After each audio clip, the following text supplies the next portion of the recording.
लेकिन राज्य के अलावा भी तो हमारी एक पर्सनल लाइफ है। शायद अब उसका हिस्सा आप बनने जा रही हैं, या यूं कहें कि आप ही हमारी पर्सनल लाइफ बनने जा रही हैं। निहार ने ये जो अभी अभी कहा था वो दिल से कहा था, जिसका एहसास उसे बिल्कुल भी नहीं था, क्योंकि वो हमेशा दिमाग से ही सारे फैसले लेता था। कुछ ही देर में उनकी गाड़ी वहां से चली गई। अब जाकर निवेशा ने चैन की सांस ली। विकास जी उसके माथे पर हाथ रखकर प्यार से बोले, इंसान की आंखें उसकी ईमानदारी और सच्चाई बयां कर देती हैं, इसलिए चिंता मत करिए। आपके होने वाले पति की आंखों में हमने गलत कुछ भी नहीं देखा है। हाँ, वो बोलते कम है, लेकिन इंसान अच्छे हैं। निवेशा अपने पापा की किसी भी बात को मना नहीं करती थी। वो विकास जी को देखकर मुस्कुराते हुए बोली, पापा आप चिंता मत कीजिए, आपका लिया हुआ हर फैसला आपकी बेटी खुशी से मानेगी। एक पिता अपनी बेटी के लिए कभी गलत फैसला नहीं लेंगे। विकास जी के चेहरे पर मुस्कान आ गई। उन्होंने अपनी बेटी को अपने सीने से लगा लिया। उन्हें निवेशा के ऊपर गर्व महसूस हो रहा था। वहीं मीता जी प्यार से अपनी बेटी को देख रही थी। कुछ देर में वो तीनों भी अपने घर के लिए निकल गए। वहीं दूसरी ओर कार में एकदम खामोशी छाई हुई थी। उम्मेद जी और सुप्रिया जी गाड़ी की बैक सीट पर बैठे थे और आगे बैठे अपने बेटे की तरफ देख रहे थे। निहार ने बिना उनकी तरफ देखे कहा, कर ही लिया आपने अपनी मनमानी, राजी कर लिया हमें शादी के लिए। उम्मेद जी के चेहरे पर मुस्कान आ गई और वो बोले, वैसे पूछना तो नहीं चाहिए सीएम साहब, लेकिन पूछ ही लेते हैं कि आपके पिताजी ने सही लड़की चुनी है ना आपके लिए। उम्मेद जी के इतना कहते ही निहार के सामने निवेशा का खूबसूरत चेहरा घूमने लगा। खूबसूरती से ज्यादा तो निहार को उसके संस्कार और हर बात का सलीका अच्छा लगा था। उम्मेद जी निहार का चेहरा पढ़ने की कोशिश कर रहे थे। तभी सुप्रिया जी परेशान होकर बोली, सब कुछ ठीक है, लेकिन हमने इतना बड़ा फैसला ले लिया है और घर वालों को बताया भी नहीं, ये तो गलत है ना। सुप्रिया जी की बात सुनकर उम्मेद जी ने गहरी सांस लेकर कहा, सही कहा आपने, हमें प्रदीप से बात करनी होगी और उन्हें मेघना की सारी सच्चाई बतानी होगी, वरना हम दोनों भाइयों के बीच में दरार आ सकती है जो हमें बर्दाश्त नहीं होगी। निहार उनकी बात गौर से सुन रहा था और वो अपनी रौबीली आवाज में बोला, अपने फैसले के बारे में काका सा के साथ साथ बाकी सबको भी बता दीजिए, क्योंकि हम कुछ भी छुपाना नहीं चाहते। उम्मेद जी परेशान होकर बोले, सबको नहीं बता सकते बेटा, वरना अभी गर्मा गर्म राजनीति शुरू हो जाएगी और आपकी इमेज पर गलत असर पड़ेगा, क्योंकि इतनी बड़ी सच्चाई जानने के बाद सोमेश राव शांत नहीं बैठेगा, वो कुछ ना कुछ तो जरूर करेगा। निहार खतरनाक तरीके से बोला, वो हमारा बाल भी बांका नहीं कर सकता, हम उसकी इज्जत करते हैं तो बस काकासा की वजह से, नहीं तो। उम्मेद जी ने निहार के कंधे पर हाथ रखा और उसे शांत करते हुए बोले, आप इन सब के बारे में मत सोचिए, हम सब संभाल लेंगे, आप बस इस राज्य को संभालिए। बहुत जल्द आप और बिजी होने वाले हैं, प्रोफेशनल लाइफ के साथ साथ पर्सनल लाइफ को भी लेकर चलना है। निहार ने उनकी बात का कोई जवाब नहीं दिया और सामने देखने लगा। कुछ देर बाद निहार सीएम ऑफिस के लिए निकल चुका था। रात के 9 बजे प्रदीप जी ने स्टडी रूम का दरवाजा खटखटाया। तभी उम्मेद जी ने उन्हें अंदर आने के लिए कहा। प्रदीप जी अंदर आए और टेबल के पास चेयर पर बैठकर अपने बड़े भाई को देखकर बोले, क्या हुआ भाई साहब, कोई बड़ी बात है क्या जो आपने हमें अर्जेंट यहाँ बुलाया? प्रदीप जी की बात सुनकर उम्मेद जी अपनी जगह से खड़े हुए, उनके पास आए और उनके कंधे पर हाथ रखकर उन्हें सारी बातें बता दी, जिसे सुनकर प्रदीप जी हैरान रह गए और अपने भाई की तरफ देखने लगे। उम्मेद जी ने गहरी सांस ली और कहा, हम जानते हैं प्रदीप, आपको बुरा लगा होगा कि हमने इतनी बड़ी बात आपसे और पवित्रा से छुपाई और निहार का रिश्ता पक्का कर दिया, लेकिन हम पवित्रा को भी सब कुछ बता देंगे, वो भी कल ही। प्रदीप जी उम्मेद जी का हाथ पकड़कर बोले, भाई साहब ऐसा कुछ भी करने की जरूरत नहीं है, हम अपनी बीवी को जानते हैं, वो हंगामा खड़ा कर देंगी और हम जल्दी से निहार की शादी होते हुए देखना चाहते हैं, इसलिए आप किसी को कुछ मत बताइए, क्योंकि पवित्रा नहीं समझेंगी। उन्हें बस अपनी छोटी बहन की शादी हमारे निहार से करवानी है, जो हमारे लिए ठीक नहीं है। हम बहुत खुश हैं निहार के लिए, आप बस जल्दी से उनकी शादी करवा दीजिए और किसी को कुछ बताने की जरूरत नहीं है। प्रदीप जी की बात सुनकर उम्मेद जी को उनके ऊपर बहुत गर्व महसूस हुआ। वो दोनों भाई एक दूसरे के गले लग गए। अगले दिन उम्मेद जी और विकास जी ने पंडित जी से मिलकर सब कुछ तय कर लिया। 2 दिन बाद ही सगाई का मुहूर्त था और उसके 2 दिन बाद शादी। उम्मेद जी सब कुछ जल्दी जल्दी करना चाहते थे। दोनों तरफ सगाई की तैयारियां चल रही थी। 2 दिन कब बीत गए पता ही नहीं चला। रात के 10 बज रहे थे और होटल के रूम में निवेशा चुपचाप बैठी हुई अपने आने वाली जिंदगी के बारे में सोच रही थी। कल हमारी सगाई है और 2 दिन बाद शादी, वो भी इस राज्य के सीएम के साथ। हमारी तो उनसे ज्यादा बात भी नहीं हुई है। उनके बारे में हम ज्यादा कुछ जानते भी नहीं है कि वो कैसे इंसान है। रिश्ता पक्का होने के बाद से वो दोनों मिले नहीं थे और ना दोनों ने एक दूसरे से कॉल पर बात की थी, क्योंकि दोनों के पास एक दूसरे का नंबर नहीं था। महेश्वरी फैमिली होटल में शिफ्ट हो गई थी। निवेशा ये जानकर हैरान थी कि उसकी शादी सीक्रेटली होने वाली थी। रात के 2 बज चुके थे और निहार अपने स्टडी रूम में देर से काम कर रहा था।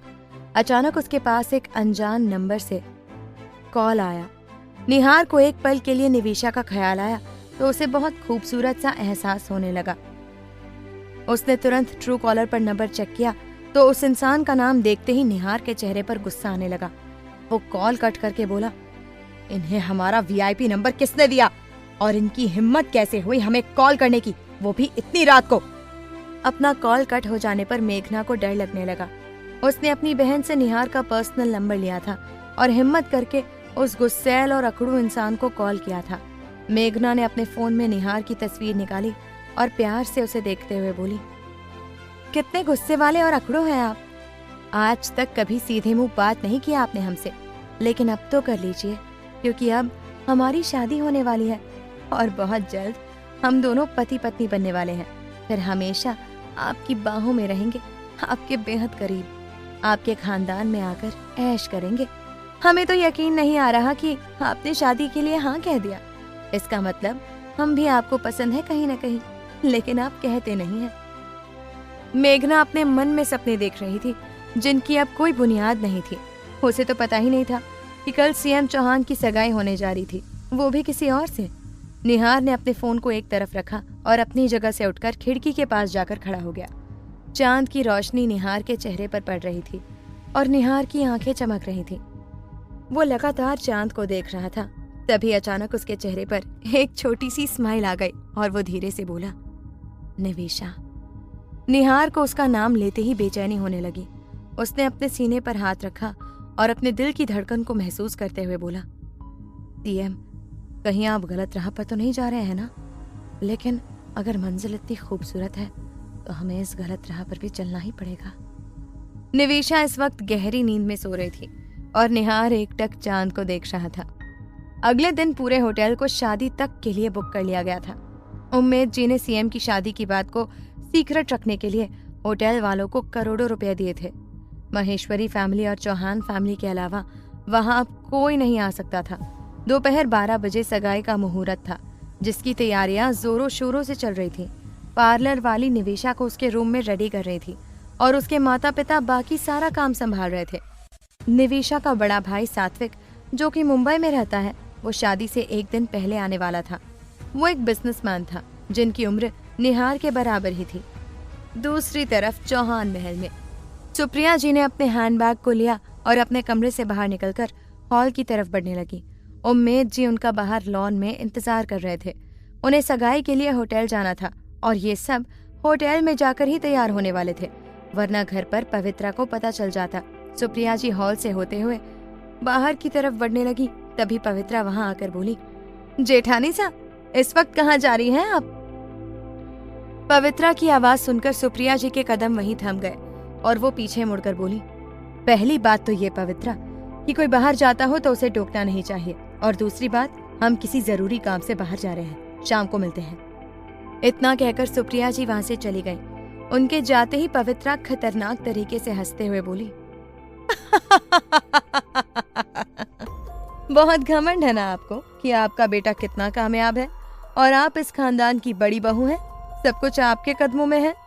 लेकिन याद रखना, जिस दिन हमारी बहन कुंवर निहार की पत्नी बनकर इस घर में आएंगी ना, तब हमारी जीत होना शुरू हो जाएगी। फिर हम आपको बताएंगे जेठानी सा। पवित्रा गुस्से से वापस अपने कमरे में चली गई। सुप्रिया जी बाहर आई और दोनों सीएम ऑफिस से निहार को लेकर होटल के लिए निकल गए। कुछ देर बाद वो तीनों होटल पहुंचे। निहार गाड़ी से बाहर आया तो होटल का पूरा स्टाफ उसके आगे झुक गया। कुछ तो उसके साथ सेल्फी लेना चाहते थे, पर निहार ने उनको इसकी परमिशन नहीं दी थी, क्योंकि वो यहाँ पर अपने पर्सनल काम की वजह से आया था। विकास जी और मीता जी उनका स्वागत करके उन्हें अंदर ले गए। निहार सिटिंग एरिया में सोफे पर बैठा हुआ था और उसकी जुनूनी निगाहें निवेशा को ढूंढ रही थी। उसने खुद से कहा, पता नहीं क्यों हमेशा हम उन्हें ही देखना चाहते हैं, लेकिन वो है कहाँ? सर्वेंट ने लड़के वालों की खातिरदारी शुरू कर दी थी। होटल की लेडी स्टाफ निहार को इतने करीब से देखकर पागल हो रही थी। कुछ ही देर में प्रदीप जी भी वहां पर पहुंच गए और विकास जी ने उनका स्वागत किया।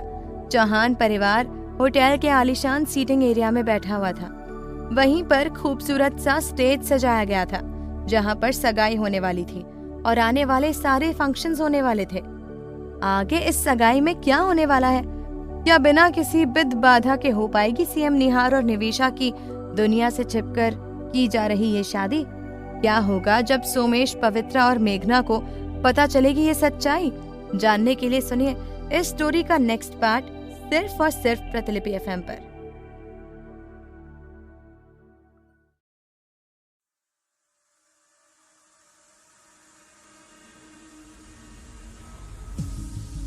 कुछ देर बाद प्रदीप जी निहार को तैयार करने के लिए वहां से होटल रूम में ले गए।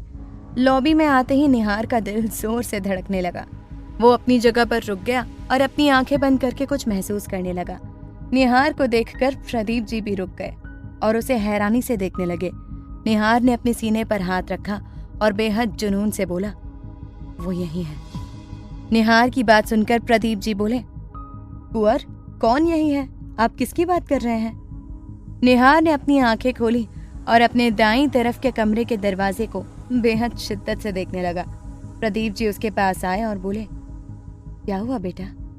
निहार ने गहरी सांस ली और अपनी दमदार आवाज में बोला, कुछ नहीं। इतना कहकर निहार वहां से जाने लगा।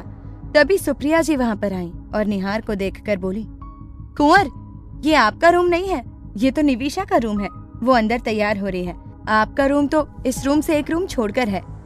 निवेशा का नाम सुनते ही निहार की बेचैनी फिर से बढ़ने लगी। वो वहां से जाने लगा। तभी निवेशा के रूम का दरवाजा खुला और एक लड़की रूम से बाहर आई। दरवाजा खुलते ही निहार के कदम वहीं रुक गए, लेकिन वो रूम के अंदर झांक नहीं रहा था। प्रदीप जी को सब कुछ समझ आ रहा था। उनके चेहरे पर मुस्कान आ गई थी। तभी उस लड़की ने उन लोगों से पूछा, जी किसी के पास फर्स्ट एड बॉक्स है क्या? क्योंकि इस रूम में तो हमें नहीं मिला। लड़की की बात सुनकर निहार कुछ सोचने लगा, लेकिन अभी तक उसने रूम के दरवाजे की तरफ नहीं देखा था। लड़की की बात सुनकर सुप्रिया जी बोली, क्यों, क्या हुआ? फर्स्ट एड बॉक्स क्यों चाहिए? निवेशा जी को चोट लग गई है। सेफ्टी पिन उनके कंधे में घुस गई है और कंधे से खून बह रहा है। लड़की के मुंह से ये सुनते ही निहार के सीने में अजीब सा दर्द होने लगा। वो हद से ज्यादा बेचैन होने लगा। वो अभी की अभी निवेशा के पास जाना चाहता था। वहीं सुप्रिया जी ये सुनकर परेशान हो गई और जल्दी से रूम के अंदर चली गई। निहार ने रूम के दरवाजे की तरफ बेताब होकर देखा। तभी रूम का दरवाजा बंद हो गया। निहार को बहुत गुस्सा आ रहा था। गुस्से में पागल होकर उसने खुद से कहा, हमें निवेशा से मिलना है, हमें उनकी चोट को देखना है, न जाने उन्हें कितना दर्द हो रहा होगा। ये सोचते ही निहार रूम की तरफ बढ़ने लगा। तभी प्रदीप जी बोले, भाभी सास सब संभाल लेंगी, आप चलिए तैयार हो जाइए, मुहूर्त में देर हो रही है कुंवर। निहार के कदम वहीं रुक गए। वो अभी भी वहां से जाना नहीं चाहता था, लेकिन अपने गुस्से को कंट्रोल करके वहां से अपने रूम की तरफ चला गया। निहार अपने रूम में रेडी हो रहा था। उसने गोल्डन व्हाइट शेरवानी पहनी हुई थी, जिसपे वो बेहद हैंडसम लग रहा था। उसके दिमाग में इस वक्त एक ही बात घूम रही थी कि निवेशा जी को चोट आई है, उनके कंधे से खून बह रहा है। उसने अपना फोन निकाला और उसमें अपनी माँ सा का नंबर डायल करने लगा। तभी वो कुछ सोच कर रुका और रूम से बाहर जाने लगा। प्रदीप जी भी उसके साथ चल रहे थे। निहार जैसे ही निवेशा के रूम के पास पहुंचा, वो फिर से बेचैन हो गया और दरवाजे की तरफ देखने लगा, लेकिन अपने इमोशंस को कंट्रोल करके वहां से आगे बढ़ गया। निहार के हॉल में आते ही वहां शाही ढोल नगाड़े बजने लगे और दूल्हे का फूलों से स्वागत किया गया। निहार को इतना सीरियस देखकर उम्मेद जी ने प्रदीप जी से पूछा, तो प्रदीप जी ने उन्हें सब कुछ बता दिया, जिसे सुनकर उम्मेद जी के चेहरे पर मुस्कान आ गई और वो निहार की तरफ देखते हुए बोले, लगता है सीएम साहब हल्के हल्के पिघल रहे हैं। प्रदीप जी मुस्कुराने लगे। कुछ ही पलों में पंडित जी ने कन्या को बुलाने के लिए कहा। ये सुनते ही निहार अपनी बेताब निगाहों से उस तरफ देखने लगा जहां से निवीशा आने वाली थी। कुछ देर बाद सुप्रिया जी और मीता जी निवीशा को लेकर हॉल की तरफ बढ़ने लगी। निवीशा ने सर पर पल्लू रखा था और वो किसी रानी की तरह बेहद खूबसूरत लग रही थी। निवीशा बहुत घबरा रही थी। वो जैसे ही हॉल में आई वैसे ही वहां ढोल नगाड़े बजने लगे। होश खोकर सीएम चौहान अपनी होने वाली दुल्हन को देख रहे थे, वो भी एक टक बिना पल के झपकाए। निहार के दिल की धड़कनें उसके बस में नहीं थी। वो बहुत बेसब्र और बेचैन हो रहा था। सुप्रिया जी और मीता जी निवीशा को लेकर स्टेज पर पहुंच गए और उसे निहार के बगल में बिठा दिया। निवीशा चुपचाप निहार के बगल में बैठ गई। उसकी नजरें झुकी हुई थी और वो अपने हाथों को आपस में मसल रही थी। उसे बहुत घबराहट हो रही थी। पंडित जी आगे आए और उन्होंने निहार के माथे पर तिलक लगाकर पूजा शुरू कर दी और फिर निवीशा के माथे पर भी तिलक लगाया। पंडित जी निहार की तरफ देखते हुए बोले, आप दोनों खड़े हो जाइए और एक दूसरे को अंगूठी पहनाइए। पंडित जी के इतना कहते ही निहार अपनी जगह से खड़ा हो गया। निवीशा भी अपनी जगह से खड़ी होने लगी, लेकिन उसका लहंगा भारी होने की वजह से वो उठ नहीं पा रही थी। निहार उसकी तरफ नहीं देख रहा था। निवीशा ने अपना लहंगा पकड़ा और उठने की कोशिश की तो उसके कंधे पर दर्द होने लगा और उसके मुंह से कराह निकल गई। आह! निवीशा की आवाज सुनते ही निहार परेशान हो गया और उसने झट से निवीशा की तरफ मुड़कर उसके सामने अपना हाथ बढ़ा दिया। निवीशा ने एक नजर अपने सामने बढ़ा हुआ हाथ और फिर अपनी खूबसूरत निगाहें उठाकर सामने खड़े निहार को देखा तो उनकी निगाहें आपस में टकरा गई। दोनों कुछ पल के लिए एक दूसरे की आंखों में खो गए। दोनों का दिल जोरों से धड़कने लगा। निहार की काली गहरी और जुनूनी निगाहें देखकर निवीशा शर्मा गई और उसने झट से अपनी नजरें झुका ली। निवीशा की ये अदा देखकर निहार की आंखों में चमक आ गई। उसके चेहरे पर छोटी लेकिन बेहद खूबसूरत मुस्कान आ गई। वो खुद को कंट्रोल करते हुए अपनी भारी आवाज में बोला, हाथ दीजिए अपना। निहार की आवाज सुनते ही निवीशा झेंप गई। उसने गहरी सांस ली और हिम्मत करके अपना हाथ निहार के हाथों में रख दिया। निहार के हाथ में जैसे ही निवीशा का हाथ आया तो निहार एक अलग ही दुनिया में पहुंच गया। वो अब एक टक निवीशा को देखे जा रहा था जो नजरें झुकाए बैठी थी। उम्मेद जी और सुप्रिया जी प्यार से इस नजारे को देख रहे थे। उन्हें यही तो चाहिए था। निहार ने हाथ पकड़कर निवीशा को खड़ा कर दिया। दोनों अब एक दूसरे के सामने खड़े थे और दोनों ही एक दूसरे को नहीं देख रहे थे। पंडित जी ने दोनों अंगूठियों की पूजा की और उनकी तरफ बढ़ा दी। निहार ने एक अंगूठी उठा ली और उसे निवीशा की तरफ बढ़ाया, लेकिन निवीशा अपना हाथ आगे नहीं बढ़ा पा रही थी। ये देखकर निहार बेचैन होकर सोचने लगा, ये अपना हाथ आगे क्यों नहीं बढ़ा रही हैं? इन्हें अचानक से क्या हो गया है? निहार गौर से उसे देख रहा था। तभी मीता जी स्टेज पर आईं और उन्होंने निवीशा का हाथ पकड़कर निहार की तरफ बढ़ा दिया और निहार ने उसे अंगूठी पहना दी। सब लोग तालियां बजाने लगे। मीता जी ने निवीशा के हाथ में अंगूठी थमाई और बोली, चलो बेटा जमाईसा को अंगूठी पहनाओ। निवीशा ने अपना हाथ आगे बढ़ाया और निहार को अंगूठी पहना दी। फाइनली दोनों की सगाई हो चुकी थी और दोनों परिवार बहुत खुश थे। उम्मेद जी ने चैन की सांस ली। सब लोग तालियां बजा रहे थे और खुशियां मना रहे थे। वहीं निहार निवीशा की झुकी हुई नजरों को गौर से देख रहा था।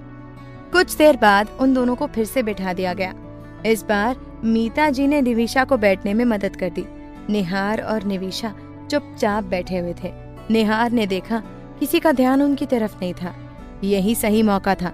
उसने बिना निवीशा की तरफ देखे अपनी भारी आवाज में कहा, अब चोट कैसी है?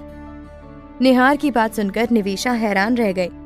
उसे नहीं पता था कि वो कौन सी चोट की बात कर रहा था, इसलिए वो धीमी आवाज में फिर से बोली, जी क्या?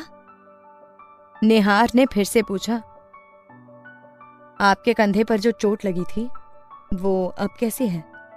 निवीशा को पता ही नहीं था कि आखिर निहार को इस बारे में कैसे पता चला, लेकिन उसे ये जानकर अच्छा लग रहा था कि निहार को उसकी फिक्र है, इसलिए उसने धीरे से जवाब दिया, अब ठीक है, हमें बैंडेज लगा दी गई है। फिर निहार ने कुछ नहीं कहा। निविशा भी चुपचाप बैठी हुई थी। तभी उम्मेद जी ने उसकी तरफ देखा और उनके दिमाग में एक ख्याल आया। उम्मेद जी ने सुप्रिया जी से कुछ कहा और सुप्रिया जी स्टेज पर आकर निविशा को देखते हुए बोली, चलिए बेटा, अब रूम में चलकर आराम कर लीजिए। निविशा ने तुरंत हाँ कह दिया और सुप्रिया जी ने उसे खड़ा कर दिया। निहार उनकी तरफ देख नहीं रहा था, लेकिन सब सुन रहा था और उसे निविशा का यूं जाना बिल्कुल भी पसंद नहीं आ रहा था। वो चाहता था कि निविशा वहीं बैठी रहे। जब तक वो निहार की नजरों से ओझल नहीं हुई, तब तक निहार उसे जाते हुए देखता रहा। कुछ देर बाद निहार सभी जेंट्स के बीच में बैठा हुआ था। सब लोग आपस में बातें कर रहे थे और निहार अपना फोन चला रहा था। निविशा अपने कमरे पर बेड पर बैठी हुई थी और सुप्रिया जी उसके गहने ठीक से सेट कर रही थी। कुछ ही देर में उम्मेद जी वहां पर आ गए। उनके आते ही निविशा तुरंत अपनी जगह से खड़ी हो गई। उम्मेद जी अंदर आकर बोले, कैसी हैं आप? निविशा सर झुकाकर बोली, जी हम ठीक हैं। उम्मेद जी ने गहरी सांस लेकर कहा, अब से आपकी नई जिंदगी की शुरुआत होने जा रही है हमारे बेटे के साथ। तो हम चाहते हैं कि आप इस रिश्ते को दिल से निभाएं और दोनों हमेशा साथ में खुश रहें। निविशा कुछ नहीं बोली, वो चुपचाप सब सुनती जा रही थी। उम्मेद जी ने गहरी सांस ली और बोले, बेटा, हम आपको एक जरूरी बात बताना चाहते हैं। आप सोच रही होंगी कि ये सब इतना सीक्रेटली क्यों हो रहा है, जबकि राज्य की इतनी बड़ी शख्सियत की शादी होने जा रही है। ये तो पूरी दुनिया को पता चलना चाहिए, लेकिन हम सबको ये बात नहीं बता सकते। उसके पीछे एक बहुत बड़ी वजह है और वो वजह क्या है, हम आपको बताना चाहते हैं। इतना कहकर उम्मेद जी ने निविशा को भी सब कुछ बता दिया, जिसे सुनकर निविशा को काफी हैरानी हो गई और उसे बुरा भी लगा कि निहार की शादी पहले किसी और से होने वाली थी और निहार ने उसके लिए हाँ भी कहा था। मतलब निविशा निहार की पहली चॉइस नहीं थी। ये सोचकर उसे बुरा लग रहा था। उसे सब कुछ पता चल गया था, लेकिन अब भी वो मेघना को पहचान नहीं पाई। उसे लगा कि इस दुनिया में मेघना नाम की न जाने कितनी लड़कियां होंगी। उम्मेद जी निविशा के चेहरे को देखते हुए बोले, निहार तो मेघना से शादी करना ही नहीं चाहते थे, लेकिन हमारे कहने पर उन्होंने ऐसा किया था। उम्मेद जी की ये बात सुनकर निविशा को थोड़ा सुकून मिला। उम्मेद जी ने सुप्रिया जी की तरफ देखा और फिर निविशा की तरफ देखते हुए बोले, वैसे बेटा, एक बात बताइए, आप इस शादी से खुश तो है ना? उम्मेद जी की बात सुनकर क्या जवाब होगा निविशा का? क्या वो अपने दिल की असल बात बता पाएगी? या इन दोनों की ये अनसुलझी प्रेम कहानी आगे बढ़ पाएगी, या फिर निहार और निविशा के बीच में फिर से आएगी मेघना? जानने के लिए सुनिए इस कहानी का अगला भाग सिर्फ प्रतिलिपि FM पर।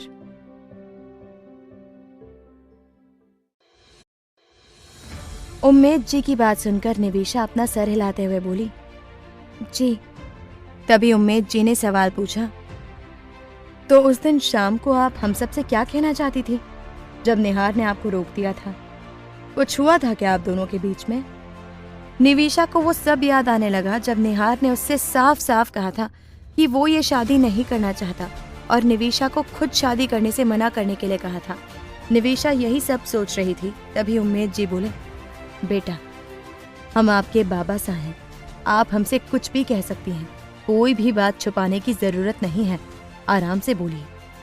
निविशा हिम्मत करके बोली, उन्होंने हमसे कहा था कि वो इस शादी के लिए तैयार नहीं है और हमें जाकर आप सबको ये कहना है कि हमें वो पसंद नहीं है, इसलिए हम ये शादी नहीं करना चाहते और हम मना करने के लिए ही आए थे, पर उन्होंने हमें बीच में रोक दिया, बस यही बात थी। निविशा की बात सुनकर उम्मेद जी और सुप्रिया जी हैरान रह गए। उम्मेद जी को अपने बेटे पर बहुत गुस्सा आ रहा था। वो गुस्से में सोचने लगे, निहार ऐसा कैसा कर सकते हैं? वो किसी लड़की को ये सब करने के लिए कैसे कह सकते हैं, वो भी अपने पिता की मर्जी के खिलाफ जाकर? सुप्रिया जी देख सकती थी कि उम्मेद जी को ये बिल्कुल अच्छा नहीं लग रहा था और सुप्रिया जी को भी निहार का ये सब करना बिल्कुल पसंद नहीं आया। उम्मेद जी बोले, अब हम चलते हैं, आप अपना ख्याल रखना बेटा। निविशा ने हाँ में गर्दन हिला दी और उम्मेद जी वहां से चले गए। उनके पीछे पीछे सुप्रिया जी भी वहां से चली गई। उनके जाते ही निविशा वापस बेड पर बैठ गई और कुछ सोचने लगी। उम्मेद जी बाहर हॉल में आए जहां पर निहार सोफे पर बैठा हुआ था। उम्मेद जी उसके पास आकर बोले, कुंवर, हमें आपसे बात करनी है, आइए हमारे साथ। इतना कहकर उम्मेद जी निहार को देखने लगे। निहार ने अपने फोन को जेब में रख लिया और खड़ा हो गया। उम्मेद जी उसे लेकर गार्डन एरिया में चले गए। सुप्रिया जी भी उनके साथ जाना चाहती थी, पर मीता जी ने उन्हें रोक लिया और उनसे बातचीत करने लगी। गार्डन एरिया में निहार किसी राजा की तरह खड़ा था, जिसके चेहरे पर रौब और शान साफ साफ दिखलाई पड़ रही थी। वो अपने बाबा सा की तरफ देख रहा था। उम्मेद जी बोले, आपको पता है, हम इस दुनिया के उन गिने चुने पिताओं में से हैं जो अपने बेटे पर गर्व करने के साथ साथ उनकी बहुत इज्जत भी करते हैं। आपने हमें हमेशा से आपके ऊपर गर्व करने का मौका दिया है। हम पूरे दिल से आपकी बहुत इज्जत करते हैं, क्योंकि आपने इतनी कम उम्र में आज तक वो महान काम किए हैं जो कोई बड़ी उम्र में भी नहीं सोच सकता। पूरी दुनिया के सामने आपने हमें एक गौरवशाली पिता कहलाने का हक दिया है, तो कृपा करके ये गौरव हमारे पास जिंदगी भर रहने दीजिए। उम्मेद जी की बात सुनकर निहार हैरानी से बोला, आपके कहने का क्या मतलब है बाबा साहब? क्या आप अपने बाबा साहब की इज्जत नहीं करते हैं? क्या आपको अपने बाबा साहब की इच्छाओं की कोई कद्र नहीं है? क्या आप हमें खुश होते हुए नहीं देख सकते हैं? निहार को अब गुस्सा आने लगा और वो बोला, आपको हमसे गोल गोल बात करने की जरूरत नहीं है। जो कहना है साफ साफ कहिए। उम्मेद जी ने गुस्से भरी आवाज में जवाब दिया, जब हमने आपसे साफ कहा था कि निविशा आपके लिए सही लड़की है और आपको उनसे शादी कर लेनी चाहिए, तो फिर आपको क्या जरूरत थी उनसे ये कहने की कि उन्हें शादी के लिए मना कर देना चाहिए, जबकि उस बच्ची को हमने कहा था कि वो हमारे बेटे से शादी करे। हमारी जुबान को मिट्टी में मिलाने चले थे आप, है ना कुंवर? उम्मेद जी की बात सुनकर निहार हैरान रह गया था। उम्मेद जी को कैसे पता चला कि निहार ने निविशा से क्या कहा था? निहार को खामोश देखकर उम्मेद जी बोले, निहार, ये आपने सही नहीं किया। रिश्तों में राजनीति करना बहुत गलत होता है और हमें आपसे ये उम्मीद नहीं थी। बहुत दिल दुखाया है आपने हमारा। आपको क्या जरूरत थी उनसे ये सब कहने की? आपको पता भी है एक लड़की पर क्या बीती होगी जब उसके होने वाले पति ने उससे शादी करने से मना कर दिया हो, उसके मुंह पर ये कह दिया हो कि वो ये शादी नहीं करना चाहता। कितना बुरा लगा होगा उन्हें। बहुत गलत किया आपने निहार। उम्मेद जी की बात सुनकर निहार दंग रह गया, क्योंकि उसके पिता उसे निहार नाम से बहुत कम बुलाते थे। वो निहार को हमेशा प्यार से कुंवर ही बुलाते थे। निहार समझ गया था कि उसके बाबा सा उससे बहुत नाराज हैं। वो हैरान होकर सोचने लगा, बाबा सा को ये सब पता कैसे चला? क्योंकि ये बात तो हमारे और निविशा के बीच में हुई थी और वहां तो कोई तीसरा इंसान मौजूद ही नहीं था। निहार को अब गुस्सा आने लगा। वो कुछ भी बर्दाश्त कर सकता था, पर अपने बाबा सा की नाराजगी और उनका दुख नहीं। और आज उम्मेद जी अपने बेटे की वजह से दुखी हुए थे। ये बात निहार को हद से ज्यादा परेशान कर रही थी और इस बात पर उसे गुस्सा आ रहा था। उम्मेद जी ने निहार की तरफ देखकर कहा, अब आप खामोश क्यों हैं? हमारे सवालों का जवाब दीजिए। निहार अपनी दमदार आवाज में बोला, हाँ, हमने ये सब किया क्योंकि हम शादी के लिए तैयार नहीं थे और हमने ही निविशा से कहा था कि वो शादी के लिए मना कर दे, लेकिन बाद में हमने खुद उनसे कहा कि वो शादी के लिए हाँ कह दे, क्योंकि अब हम इस शादी के लिए तैयार हैं। इसमें कोई इतनी बड़ी बात नहीं है बाबा साहब। तभी उम्मेद जी फिर से बोले, बड़ी बात कैसे नहीं है? बात हमारी जुबान की है जो हमने विकास जी को दी थी और आप हमारी जुबान को मिट्टी में मिलाने चले थे। हमें तो पहले ही शक हो गया था कि आप इतनी आसानी से शादी के लिए मान कैसे गए। वो तो अच्छा हुआ कि हमें अभी निविशा से सब कुछ पता चल गया कि आपने उनसे ये सब करने के लिए कहा था। निविशा का नाम सुनते ही निहार की आंखों में गुस्सा आने लगा। उसने अपनी मुट्ठियां भींच ली। अब जाकर उसे पता चला कि ये आग किसने लगाई थी। वो अब गुस्से से पागल होकर निविशा के बारे में सोचने लगा। इसका मतलब ये सब कुछ निविशा ने किया है। उन्होंने ही हमारी पर्सनल बातें उम्मेद जी को बताई हैं। ये सरासर गलत है। वो ऐसा कैसे कर सकती हैं? आज तक कोई भी बाबा साहब को हमारे खिलाफ नहीं कर पाया, लेकिन निविशा ने एक पल में ये कर दिया। उन्हें क्या जरूरत थी बाबा साहब को सब कुछ बताने की? आज उनकी वजह से हम दोनों के बीच में दरार आ गई। हम इस बात के लिए उन्हें कभी माफ नहीं करेंगे। अब निविशा को हमारे सवालों का जवाब देना होगा।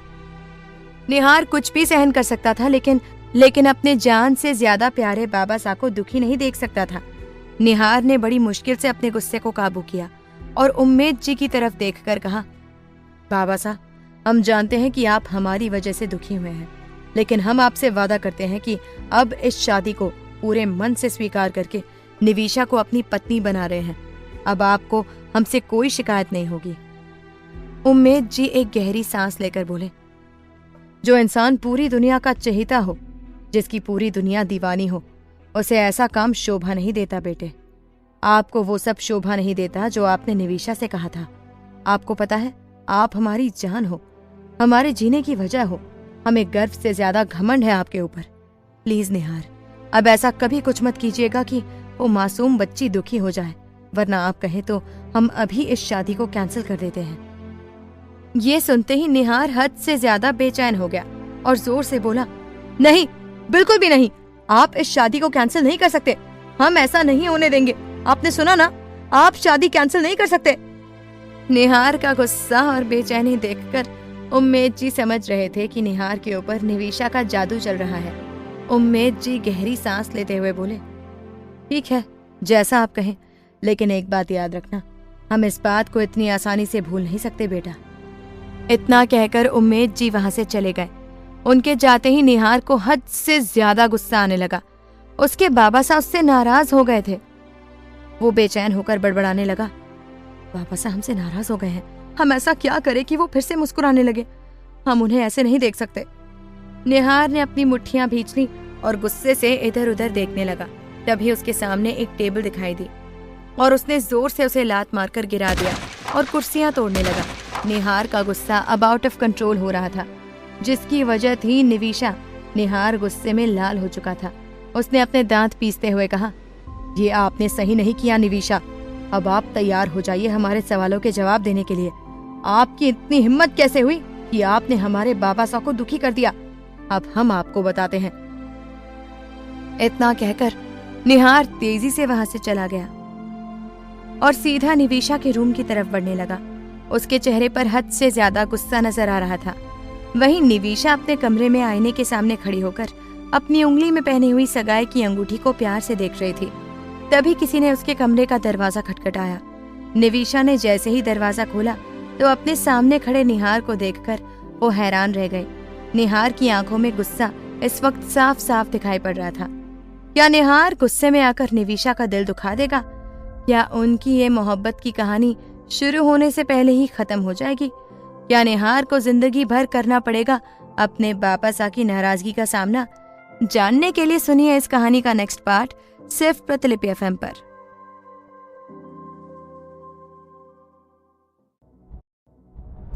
निहार उसे देखकर सख्ती से बोला, हमें आपसे बात करनी है।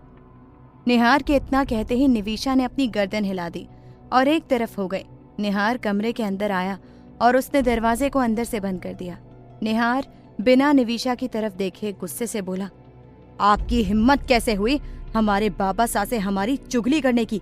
आपकी हिम्मत कैसे हुई हम दोनों के बीच की बात किसी तीसरे को बताने की? निहार की बात सुनकर निविशा ने हैरानी से उसे देखा, जो गुस्से में दूसरी तरफ देख रहा था। निविशा की तरफ से जवाब ना मिलने पर निहार फिर से अपनी दमदार आवाज में बोला, हम आपसे कुछ पूछ रहे हैं, उसका जवाब दीजिए, इस तरह खड़ी मत रहिए। निविशा धीमी आवाज में बोली, लेकिन हमने कोई चुगली नहीं की है और आप किस बारे में बात कर रहे हैं, हमें ये भी अंदाजा नहीं है। निविशा का जवाब सुनकर वो फिर से गुस्से से बोला, अब इतनी भी नादान मत बनिए। जब हम आपसे मिलने आए थे तब हमारे बीच में जो बातें हुई थी वो आपने हमारे बाबा साहब को क्यों बताई? आपकी वजह से आज वो दुखी हैं। आपकी वजह से आज वो हमसे नाराज है, जो कि हम बर्दाश्त नहीं कर सकते। आपने ये सब क्यों किया? क्या आप हमसे बदला लेना चाहती थी क्योंकि हमने आपसे शादी के लिए मना कर दिया था? आपको बुरा लगा और सोचा इनसे इस तरह बदला लिया जाए, यही बात है ना? निहार की बात निविशा को बुरी लगी और उसने जवाब दिया, ऐसा कुछ भी नहीं है। हम क्यों आपसे बदला लेंगे, जबकि हम भी आपसे शादी करने के लिए सिर्फ अपने माता पिता की वजह से ही राजी हुए थे। आपको कोई गलतफहमी हुई है हमारे बारे में? निहार गुस्से में बोला, हमें कोई गलतफहमी नहीं हुई, हम सब समझ रहे हैं। आपको इधर उधर बातें नहीं करनी चाहिए थी, ये हमें बिल्कुल पसंद नहीं है।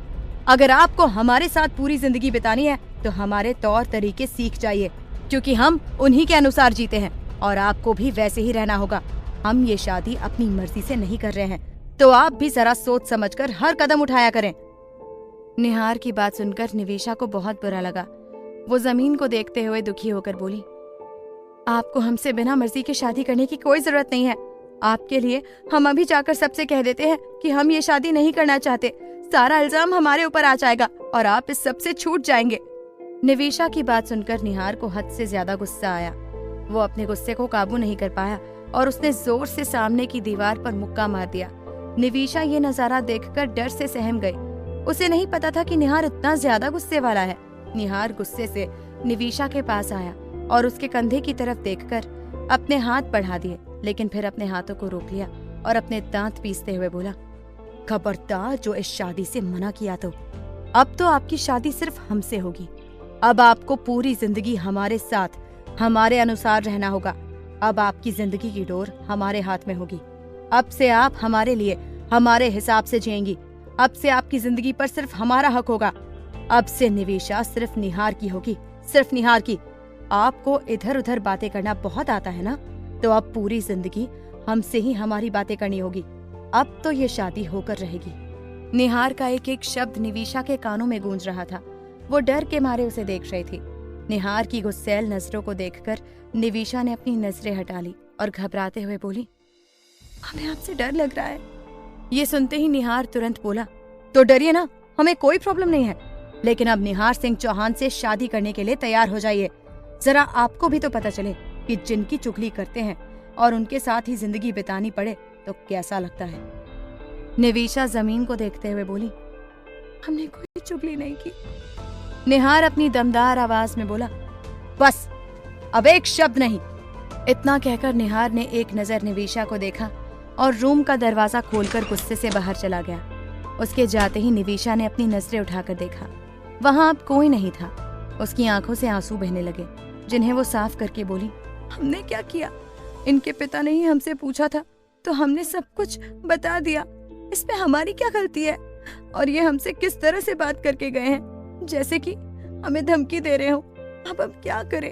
क्योंकि ऐसे इंसान के साथ हम जिंदगी भर कैसे रह सकते हैं, जिन्हें इतना गुस्सा आता है, जिन्हें हमारी बात तो सुननी ही नहीं है, बस खुद की चलानी है।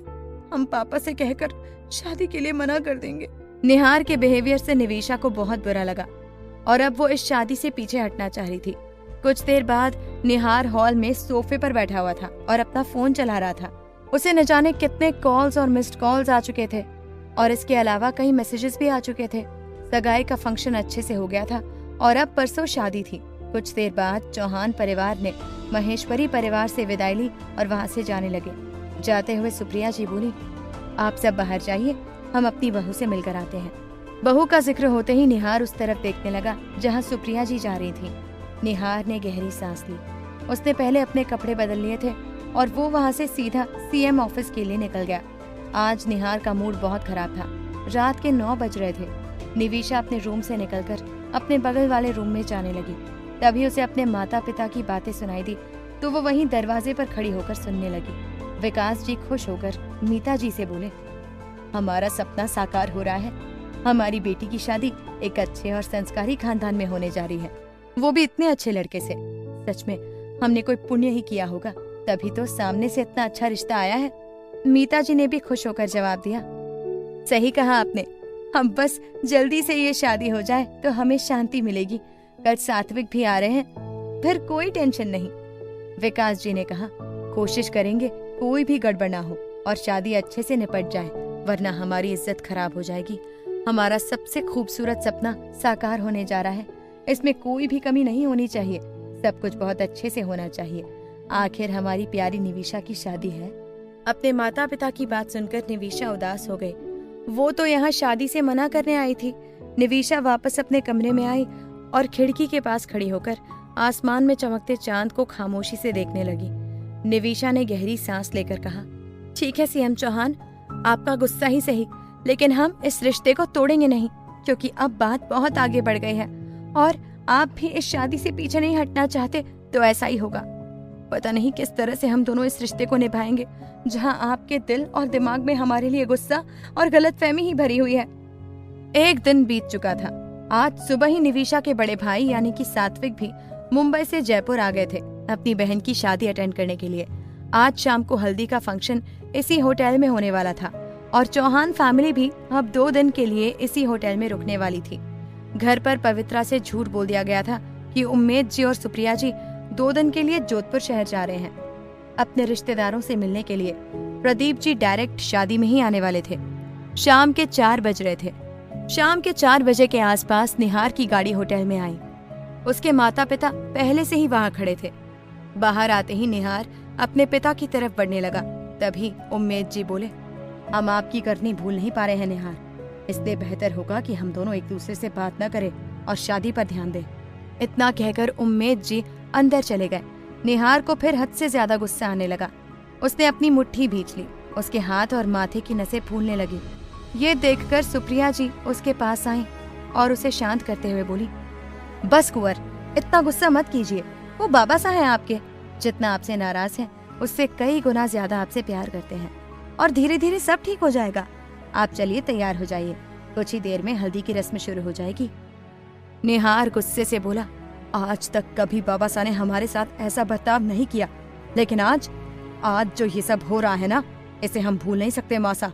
हम बस इतना कहेंगे कि जितना जल्दी हो सके ये सब कुछ निपटा दीजिए, क्योंकि हमें खुद पर भरोसा नहीं है कि हम कब तक अपने गुस्से को रोक पाएंगे।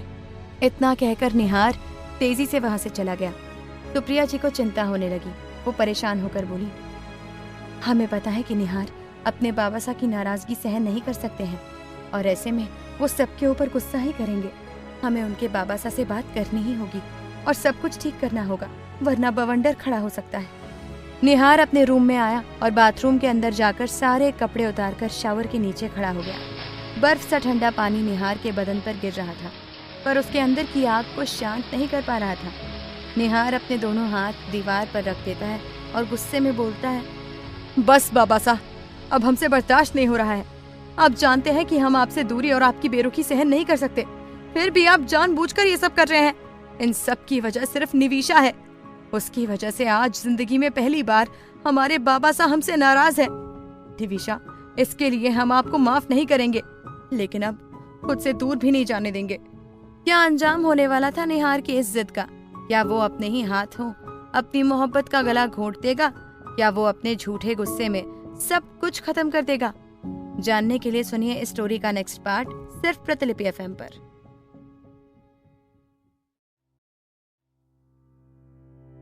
शाम के शुभ मुहूर्त में चौहान परिवार ने हल्दी का फंक्शन शुरू कर दिया। होटल के आलीशान बड़े हॉल के बीचों बीच स्टेज पर चौकी के ऊपर निहार बैठा हुआ था। उम्मेद जी और सुप्रिया जी उसके पास आए और उन दोनों ने अपने बेटे को हल्दी लगाई। निहार के दिमाग में बस निविशा घूम रही थी। वो बस अपनी सोच में डूबा हुआ खुद से ही बातें कर रहा था। हमें निविशा के ऊपर इतना गुस्सा नहीं करना चाहिए था, लेकिन हम अपने बाबा सा को इतना नाराज और परेशान नहीं देख सकते। हम उनके लिए कुछ भी कर सकते हैं। पता नहीं वो हमसे कब बात करेंगे। प्रदीप जी ने भी अपने भतीजे को हल्दी लगाई। निहार को हल्दी लग जाने के बाद वो वापस अपने कमरे में चला गया। निहार को लगी हल्दी निविशा के लिए भिजवा दी गई और फिर लड़की वालों के यहाँ भी हल्दी की रस्म अच्छे से हो गई। कुछ देर बाद मेहंदी की रस्म शुरू हुई, जिसमें निविशा को भर भर के मेहंदी लगाई गई और निहार के हाथों के दोनों अंगूठों पर मेहंदी लगाई गई। अगले दिन शाम के 5 बजे के आसपास फेरे थे, जिसकी तैयारियां जोरों शोरों से चल रही थी। रात को निविशा को नींद नहीं आ रही थी, इसलिए वो अपने बेड से उठ गई और दुपट्टा ओढ़कर पूल साइड पर चली गई। वो बहुत बेचैन थी। तभी निहार अपने कमरे की खिड़की पर आकर खड़ा हो गया और नीचे देखने लगा। नीचे उसे निविशा नजर आई, जिसके हाथों पैरों में मेहंदी लगी हुई थी। उसे देखकर निहार का दिल जोरों से धड़कने लगा और वो सोचने लगा, ये अकेले इस वक्त यहाँ क्या कर रही है? निविशा को एहसास हुआ जैसे कोई उसे घूर रहा था। वो इधर उधर देखने लगी। उसे ऐसा करते देख खिड़की पर खड़ा निहार अपने आप से बोला, आपकी मंजिल पीछे खड़ी आपका इंतजार कर रही है और आप इधर उधर देख रही हैं। नफरत नहीं है आपसे, नाराजगी है, गुस्सा है हमें, लेकिन हद से ज्यादा। लेकिन इसका मतलब ये नहीं कि इस गुस्से में हम आपको खुद से दूर होने देंगे। नहीं जानते क्या वजह है, लेकिन अब जुदा नहीं होना शायद बर्दाश्त नहीं होगा। तभी निविशा पीछे मुड़ी और ऊपर की तरफ देखने लगी और उसकी नजरें सीधे खिड़की पर खड़े निहार की आंखों से जा मिली। दोनों अपने मन में बोलने लगे। निविशा उसे देखकर शिकायत करने लगी, इतनी छोटी बात पर कोई किसी पर इतना गुस्सा कैसे कर सकता है? आपका गुस्सा कहीं आपकी नफरत तो नहीं है? वही निहार ने मन में कहा। हमारे बाबा सा का हमसे रूठ जाना, हमसे बात ना करना हमारे लिए छोटी बात नहीं है निविशा, ये बहुत बड़ी बात है। निविशा खामोशी से उसे देख रही थी। तभी हवा का एक झोंका आया और निविशा के दुपट्टे को उड़ा ले गया और दुपट्टा जाकर सीधा पूल के अंदर गिर गया। निविशा बेचैन हो गई। उसने झट से निहार की तरफ पीठ कर ली। निविशा पूल में डूबे हुए अपने दुपट्टे को परेशान होकर देख रही थी। तभी वहां पर निहार आ गया और उसके बगल में खड़ा होकर वो पूल में देखते हुए बोला, हम अभी सर्वेंट से कहकर दुपट्टा बाहर निकलवा देते हैं। निहार के आते ही निविशा अपना मुंह फेर कर बोली, हमें आपकी मदद नहीं चाहिए। इतना कहकर निविशा वहां से जाने लगी। निहार उसका हाथ पकड़ने के लिए आगे बढ़ा, लेकिन फिर उसने खुद को रोक लिया और अपने मन में बोला, कल शाम तक कर लीजिए जितनी मनमानी करनी है, उसके बाद आप सिर्फ हमारे हवाले होंगी और तब हम आपको बताते हैं कि आपकी बेरुखी हमें कैसी लग रही है। निविशा वहां से वापस अपने कमरे में चली गई और चुपचाप बेड पर लेट गई। निहार काफी देर तक पूल में तैरती उसकी चुनरी को देखता रहा। उसने खुद पानी में जाकर निविशा का दुपट्टा निकाला और अपने कमरे में चला गया। अगले दिन दोपहर के 3 बजे चारों तरफ चहल पहल थी, पर लोग काफी कम थे। दुल्हन को तैयार किया जा रहा था और दूल्हा भी लगभग तैयार हो गया था। उम्मीद जी निहार के सेहरे को सेट कर रहे थे और निहार अपने आप को आईने में देख रहा था। वो अपने मन में सोचने लगा, पता नहीं आप कब तक हमसे नाराज रहेंगे बाबा साहब। कुछ ही देर में वो पूरी तरह तैयार हो चुका था। आज हमारे निहार सिंह चौहान पूरे के पूरे राजपूती राजा लग रहे थे। उम्मीद जी बहुत खुश थे। कुछ देर बाद उम्मीद जी और प्रदीप जी कमरे से बाहर चले गए। तभी एक वेटर ने निहार के कमरे का दरवाजा खटखटाया। निहार ने दरवाजा खोला तो वेटर डरने लगा। उसने कांपते हाथों से निहार के आगे चिट्ठी बढ़ा दी और सर झुकाकर बोला, ये निविशा जी ने आपके लिए भेजा है। निहार ने उस चिट्ठी को लिया और रूम का दरवाजा अंदर से बंद कर लिया। उसने चिट्ठी खोली और उसे पढ़ने लगा। जैसे जैसे वो पढ़ रहा था वैसे वैसे उसके चेहरे का रंग बदलता जा रहा था और उसकी आंखें लाल होती जा रही थी। उसने चिट्ठी को फाड़कर फेंक दिया और गुस्से में अपने दांत पीसते हुए बोला, ऐसा कभी नहीं हो सकता, आप हमसे दूर नहीं जा सकती। आपकी हिम्मत कैसे हुई हमें ये सब कहने की? अब हम आपको छोड़ेंगे नहीं निविशा। निहार गुस्से में पागल हो चुका था। उसने अपनी मुट्ठियां भींच ली और निविशा की कही बातें उसके दिमाग में गूंजने लगी। हम आपसे शादी नहीं करना चाहते। आप जैसा व्यवहार करते हैं उससे हमें यही लगता है कि हम आपके साथ जिंदगी भर का रिश्ता नहीं निभा पाएंगे। आप प्लीज हमसे शादी मत कीजिए और मना कर दीजिए। निहार गुस्से में पागल होकर रूम से बाहर चला गया और निविशा के कमरे की तरफ बढ़ने लगा। तभी उसके कदम बीच में ही रुक गए और वो सोचने लगा, अभी हमें बिना पूरी बात जाने निविशा पर गुस्सा नहीं करना चाहिए। क्या पता निविशा की गलती ना हो। यही सब सोचकर वो वापस अपने कमरे में चला गया, लेकिन उसका गुस्सा शांत नहीं हो रहा था। वो गुस्से से बोला, हम तमाशा खड़ा नहीं करना चाहते क्योंकि आप हमारी होने वाली पत्नी हैं और हम आपकी बहुत इज्जत करते हैं, लेकिन आपने ये सही नहीं किया और इस बारे में अब आपसे शादी के बाद ही बात होगी। निहार बिना पूरी बात जाने निविशा पर गुस्सा नहीं करना चाहता था, इसलिए उसने बात को दबा दिया, लेकिन वो अंदर ही अंदर जल रहा था। उसे दोनों परिवारों की इज्जत रखनी थी, वरना वो न जाने क्या कर बैठता। कुछ देर बाद चौहान परिवार बारात लेकर तैयार हो गया। निहार को बड़े से हाथी के ऊपर बिठाया गया और उसकी बारात लेकर चौहान फैमिली वहां से धूमधाम से निकल गए। विकास जी, मीता जी और सात्विक दूल्हे राजा के स्वागत के लिए दरवाजे पर खड़े थे। निहार को हाथी से नीचे उतारा गया। सारी रस्में पूरी करने के बाद निहार और बाकी लोगों को अंदर लाया गया। निहार स्टेज पर अपने आलीशान सोफे पर बैठा हुआ था। सुप्रिया जी अपनी बहू से मिलने चली आई। निविशा भी तैयार हो गई थी। आज राजपूती जोड़े में वो बहुत खूबसूरत लग रही थी। वो खुश थी, पर निहार के गुस्से से थोड़ा दुखी भी थी, लेकिन उसे उम्मीद थी कि शादी के बाद सब ठीक हो जाएगा। सुप्रिया जी उसके पास आई और उन्होंने निविशा को देखकर उसकी नज़र उतारी और उसके माथे को चूमते हुए बोली, हमारी बहू इस पूरी दुनिया में सबसे खूबसूरत है, सदा खुश रहो बेटा। कुछ देर बाद वरमाला के लिए दुल्हन को बुलाया गया। निवेशा का दिल जोरों से धड़कने लगा। निहार बेसब्री से स्टेज पर निवेशा का इंतजार कर रहा था। कुछ ही देर में सुप्रिया जी और मीता जी मिलकर निवेशा को लेकर आई। ढोल नगाड़े बजने लगे।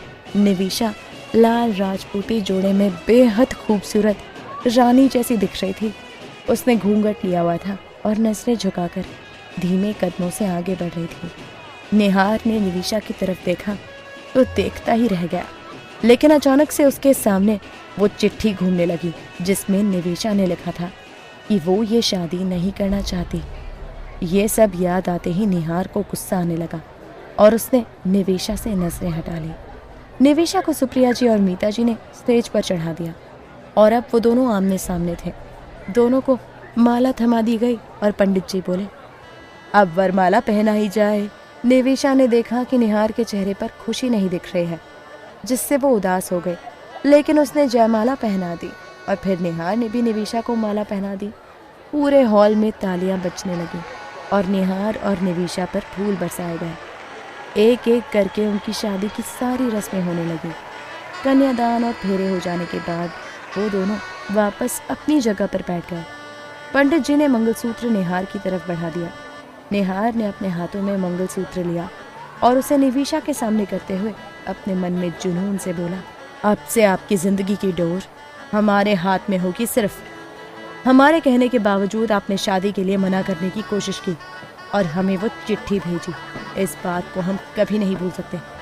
सोचा था हम आपको माफ कर देंगे, लेकिन शायद आपको हमारी माफी नहीं, हमारा गुस्सा चाहिए। तो ठीक है, जैसी आपकी मर्जी। इतना कहकर निहार ने निवेशा को मंगलसूत्र पहना दिया। पंडित जी ने सिंदूर आगे किया। निहार ने सोने के सिक्के पर सिंदूर लिया और निवेशा की मांग की तरफ अपना हाथ बढ़ा दिया। मीता जी ने निवेशा के घूंघट को थोड़ा सा ऊपर किया और निहार ने उसकी मांग भर दी। निवेशा ने कसकर अपनी आंखें बंद कर ली। कुछ सिंदूर उसके नाक पर गिर गया था। निहार अपनी काली गहरी आंखों से एकटक निवेशा के चेहरे को देख रहा था। निवेशा ने अपनी आंखें खोली तो उसके सामने निहार का चेहरा था। निवेशा की नजर निहार की आंखों से जा मिली, जो बेहद गुस्से में दिखाई दे रही थी। ये देखकर उसने अपनी नजरें झुका ली और मीता जी ने उसके घूंघट को नीचे कर दिया। निहार ने भी अपनी नजरें निवेशा से हटा ली और सामने देखने लगा। तभी पंडित जी बोले, विवाह संपन्न हुआ, आज से आप दोनों पति पत्नी हुए। क्या निहार कभी चिट्ठी वाली बात को भूल पाएगा, या फिर एक छोटी सी चिट्ठी उन दोनों के रिश्ते में जहर घोल देगी? कैसे शुरू होगी इनकी जुनून से भरी प्रेम कहानी? जानने के लिए सुनिए इस स्टोरी का नेक्स्ट पार्ट सिर्फ प्रतिलिपि एफएम पर।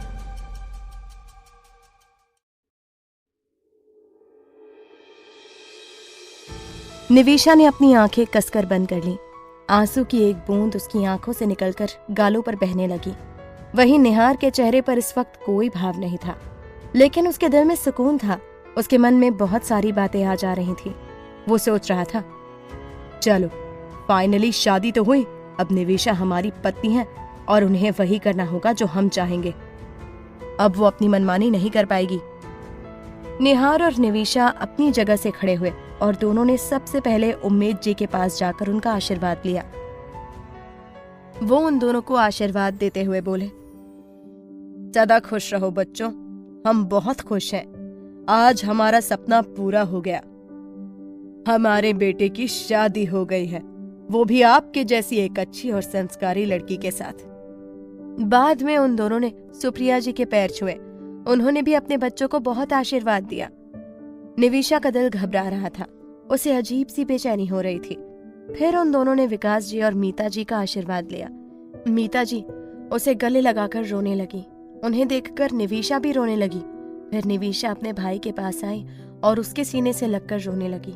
उसके भाई ने उसे शांत करते हुए कहा, हमेशा खुश रहो और कभी किसी चीज की कोई तकलीफ हो तो हम सब हैं तुम्हारे साथ, चिंता करने की कोई जरूरत नहीं है। निवेशा ने रोते हुए हाँ कह दिया। उसके बाद वो अपने पापा के पास गई, जिनके साथ उसका सबसे प्यारा और सबसे अनोखा रिश्ता था। उसे डर था कि पता नहीं वो अपने पापा के बिना कैसे रहेगी। वो अपने पापा के सीने से लग गई। विकास जी भी रो रहे थे। उन्होंने भी अपनी बच्ची को कसकर पकड़ा हुआ था। निहार निविशा के बगल में चुपचाप खड़ा था। उसे निविशा का रोना अच्छा नहीं लग रहा था। कुछ देर बाद विकास जी ने अपनी बेटी के आंसू पोंछे और निहार की तरफ देखते हुए बोले, हमारी बच्ची का हमेशा ख्याल रखना। वो कभी किसी का बुरा नहीं सोचती, अनजान लोगों की भी मदद करती है, उनकी भलाई करती है, तो अपनों का तो कभी बुरा नहीं कर सकती। हम अपनी फूल सी बच्ची आपके हवाले कर रहे हैं जमाईसा। इसका पूरा ख्याल रखना और इसे बहुत प्यार देना। हमारी कमी कभी महसूस मत होने देना। विकास जी के इतना कहते ही निहार ने अपनी गर्दन हाँ में हिला दी। कुछ देर बाद विदाई का फंक्शन शुरू हो गया। चौहान परिवार अपनी बहू को फिलहाल चौहान महल नहीं ले जा सकते थे, इसलिए विदाई करवाकर निविशा को होटल के दूसरे हिस्से में ले जाया गया, जहां पर उसका धूमधाम से स्वागत किया गया। उसका गृह प्रवेश भी करवाया गया। निविशा का बिल्कुल रानी की तरह स्वागत किया गया। निविशा के जाने के बाद उसका परिवार दुखी हो गया। वो लोग तुरंत होटल से अपने घर के लिए निकल गए, लेकिन चौहान परिवार अभी भी होटल में रुका हुआ था। सब लोग डाइनिंग एरिया में बैठे हुए थे और वेटर डिनर सर्व कर रहे थे। निविशा चुपचाप अपनी सास के पास में सर झुकाकर बैठी हुई थी। निहार वहाँ पर नहीं था, वो किसी कॉल पर बात कर रहा था। कुछ देर बाद वो भी डाइनिंग एरिया में आया और अपनी चेयर पर बैठते हुए बोला, बाबा साहब, अब सारे फंक्शन हो चुके हैं या कुछ बाकी है? उम्मेद जी ने उसे जवाब दिया, अभी के लिए तो सब हो चुका है, पर आप ऐसा क्यों पूछ रहे हैं? निहार ने अपनी गर्दन हिलाते हुए कहा, आपको पता है ना कितना वर्कलोड है हमारे ऊपर, तो अब हमें कल से अपने काम पर लौटना होगा। निविशा चुपचाप सब सुन रही थी कि किस तरह उसके पति बात करते हैं, किस तरह सब लोग उनकी हर बात मानते हैं। पूरे राज्य और देश के साथ साथ परिवार में भी सब निहार की बहुत इज्जत करते हैं। उम्मेद जी ने एक आखिरी कोशिश करते हुए कहा, ठीक है, लेकिन कल के लिए भी टाइम निकाल लीजिए, आज ही तो आपकी शादी हुई है। निहार ने तपाक से कहा, शादी ही हुई है, कोई बड़ी जंग नहीं जीती है हमने। सब लोग डिनर करने लगे, लेकिन निविशा कुछ नहीं खा रही थी। निहार ने यह नोटिस किया और वो सख्ती से बोला, खाने की इंसल्ट करने वाले हमें बिल्कुल पसंद नहीं है, फिर चाहे वो हमारे कितने ही अपने क्यों ना हो। निहार के इतना कहते ही निविशा ने खाना शुरू कर दिया। उम्मेद जी के चेहरे पर मुस्कान आ गई। उन्हें उम्मीद थी कि इन दोनों का रिश्ता सबसे प्यारा और अनमोल होने वाला है। डिनर के बाद सुप्रिया जी निविशा को होटल के एक आलीशान रूम में ले गए। रूम में आते ही उसकी डेकोरेशन और खूबसूरती देखकर निविशा का दिल जोरों से धड़कने लगा। सुप्रिया जी ने उसे बेड पर आराम से बिठा दिया और उसके गहनों को ठीक करते हुए बोली, निविशा बहू, आप बिल्कुल अकेला महसूस मत करना, हम आपकी माँ ही हैं और उम्मेद जी आपके बाबा सा हैं और निहार तो आपके सबसे करीब है। बेटा, हमारे कुंवर यानी कि आपके पति स्वभाव से थोड़े सख्त और गुस्सैल जरूर हैं, लेकिन उनका दिल बहुत कोमल है, जिसका अंदाजा आपको एक दिन जरूर होगा। और आज से आप दोनों की शादीशुदा जिंदगी का नया और खूबसूरत सफर शुरू होने वाला है, तो उसके लिए हमारी तरफ से ढेरों शुभकामनाएं बेटा। निविशा ने हाँ में अपनी गर्दन हिला दी और चुपचाप सिमट कर बैठ गई। उसका दिल उसके बस में नहीं था, वो बहुत घबरा रही थी। सुप्रिया जी रूम से बाहर चली गईं। निविशा चुपचाप बेड पर बैठी हुई थी। वो कमरा बहुत खूबसूरत दिख रहा था। चारों तरफ मोमबत्तियां जल रही थीं और बेड पर गुलाब की पंखुड़ियां बिखरी हुई थीं। कमरे से बहुत ही अच्छी खुशबू आ रही थी, लेकिन निविशा की आंखों में डर और घबराहट साफ दिख रही थी। उसे अपने पति निहार की वो आंखें नजर आ रही थी जब फेरों के वक्त उसने गुस्से से निविशा की तरफ देखा था। वो मन में सोचने लगी, पता नहीं हमसे ऐसी क्या गलती हो गई जो निहार जी हमसे इतनी नफरत करने लगे हैं, जबकि हम दोनों तो अभी एक दूसरे को इतना जानते भी नहीं हैं। लाल शादी के जोड़े में बैठी ये दुल्हन अपने पति का इंतजार कर रही थी और उससे डर भी रही थी। तभी उसे कदमों की आहट सुनाई दी, जिसे सुनकर वो डर से कांप उठी और अपने लहंगे को कसकर पकड़ लिया। उसी वक्त कमरे का दरवाजा खुला और निहार ने अंदर आकर गुस्से से बेड पर बैठी निविशा की तरफ देखा। उसने गहरी सांस ली और दरवाजे को बंद कर दिया। दरवाजा बंद होने की आवाज सुनकर निविशा घबराने लगी। उसने अपनी नजरें झुका ली। उसका चेहरा दिख नहीं रहा था क्योंकि उसने घूंघट लिया हुआ था। निहार ने अपने सेहरे को उतारकर सोफे पर फेंक दिया। वो अपनी दमदार और भारी आवाज में बोला, क्या समझती हैं आप अपने आप को? निविशा ने उसकी बात का कोई जवाब नहीं दिया। वो खुद हैरान थी कि हुआ क्या है। निहार जोर से बोला, हम आपसे बात कर रहे हैं निविशा। क्या आपके कानों में कोई दिक्कत है जो आपको सुनने में प्रॉब्लम हो रही है? आप खुद को क्या समझती हैं? निविशा घबराते हुए बोली, हुआ क्या है? हमें समझ नहीं आ रहा। तभी निहार फिर से बोला, आप इतना नादान मत बना कीजिए। इतनी भी छोटी बच्ची नहीं है आप। जब हमने आपसे कह दिया था कि हम ये शादी करने के लिए तैयार हैं और आप भी हाँ कर दीजिए, तो बार बार ये सब करने की जरूरत क्या थी? ये सब करके आप क्या साबित करना चाहती हैं? कि हम बुरे हैं और आप अच्छी हैं? हम आपके लायक नहीं हैं या आप हमारे लायक नहीं हैं? करना क्या चाहती हैं आप? हमें साफ साफ बता दीजिए। निविशा हैरानी से बोली, हमने क्या किया है? हमें कुछ समझ नहीं आ रहा। निहार गुस्से से बोला, देखिए निविशा, हमें बेवकूफ मत समझिए। इस पूरे राज्य को चलाते हैं हम। इसके अलावा बिजनेस भी संभालते हैं। बेवकूफ नहीं है हम। आपने हमें वो चिट्ठी क्यों भेजी जिसमें आपने साफ साफ लिखा था कि आप ये शादी नहीं करना चाहती, और हम अपने माता पिता से कह दे कि हम ये शादी नहीं करना चाहते, जबकि हमने आपसे साफ कहा था कि हम ये शादी करना चाहते हैं और आपको भी हमसे शादी करनी पड़ेगी। निहार की बात सुनकर वो हैरानी से बोली, हमने ऐसा कुछ भी नहीं किया। हाँ, हमने एक बार आपसे कहा जरूर था कि हम शादी के लिए मना कर देंगे और सारा इल्जाम अपने ऊपर ले लेंगे। इसके अलावा हमने कुछ नहीं किया है और हम अपने माता पिता के लिए आपसे शादी करने के लिए तैयार थे और हमने वैसा ही किया। आपको कोई गलतफहमी हुई है। ये सुनकर निहार और ज्यादा गुस्से से बोला, कोई गलतफहमी नहीं हुई है हमें। हम तो शादी से पहले ही आपसे बात करना चाहते थे, लेकिन हम आपकी इज्जत करते हैं। इसके अलावा आपके और अपने परिवार की भी हम इज्जत करते हैं, इसलिए हमने कोई तमाशा खड़ा नहीं किया। वरना हम चाहते तो ये बात सीधा आपके माता पिता को बता सकते थे, फिर वो आपसे निपट लेते, लेकिन हमने ऐसा कुछ भी नहीं किया। अब आप अपनी जिंदगी की इस नई सच्चाई को स्वीकार कर लीजिए। अब आप हमारी पत्नी हैं। आपको जिंदगी भर हमारे साथ रहना पड़ेगा। आपको हमारे हिसाब से चलना पड़ेगा और जैसा हम कहेंगे वैसा आपको करना पड़ेगा, वरना आप नहीं जानती कि हम क्या कर सकते हैं। निहार की बात सुनकर निविशा अपने हाथों को देखकर घबराते हुए बोली, आप हमारे साथ जबरदस्ती नहीं कर सकते। हमने ये शादी अपने माता पिता की खुशी के लिए की है और हम आपकी पत्नी बने हैं, कोई गुलाम नहीं। निहार ने उसकी बात का जवाब दिया, हमें आपको गुलाम बनाने का कोई शौक भी नहीं है। हम औरतों को पैर की जूती नहीं समझते, उन्हें अपने सर का ताज समझते हैं। लेकिन जो आपने हरकत की है उसे हम कभी नहीं भूल सकते। अब शादी हो चुकी है और आप हमारे हवाले हैं, लेकिन याद रखना, आपने जो किया है वो हम कभी नहीं भूल सकते। आपकी हिम्मत कैसे हुई ये सब करने की और इस शादी को मना करने की?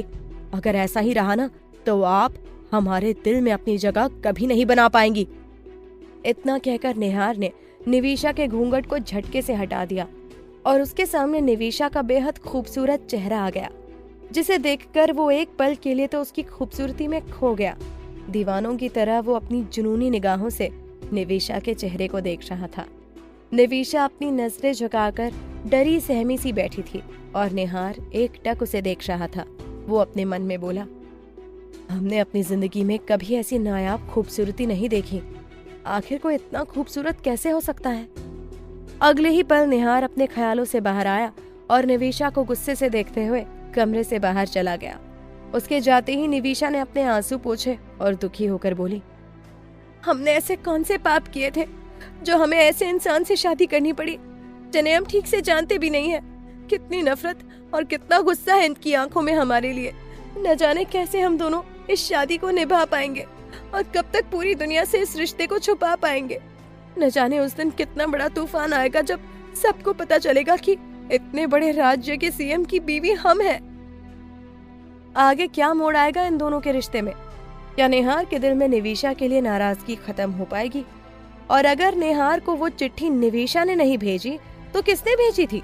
ये जानने के लिए सुनिए स्टोरी का अगला भाग सिर्फ प्रतिलिपि FM पर।